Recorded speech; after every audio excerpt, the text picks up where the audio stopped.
From this to this. Paglikom-likom tayo ng kalat dahil sobrang nakakadagdag talaga ng init ng ulo ang kalat. Napakainit pa man din ang panahon ngayon. So, ito na nga, pinag-aalis ko na nga itong aking mga nilagay dito dahil may dumating na naman tayong sofa. Naka-buy one take one po siya, kaya naman mura mo siya makukuha ngayon. Laking tulong talaga ito mga miss, sinasabi ko naman sa inyo para lagayan ng mga kalat ng mga anak nyo or mga lalagyan ng mga kagamitan nyo, ng mga kung ano-ano. Ay hala, kami apat na talaga yung kulay pink na ganito at ito na naman kulay pink na naman itong kinuha ko. Nagustuhan ko kasi yung kulay pink kasi maganda siya sa mata, as in girly, syempre girl ako.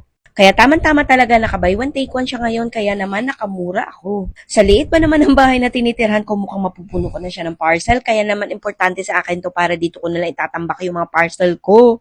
Lalo na kapag nagawan ko na ng video, talaga naman tumatambak siya. Kapag meron ako nito, ilalagay ko na lang ng ilalagay, di ba?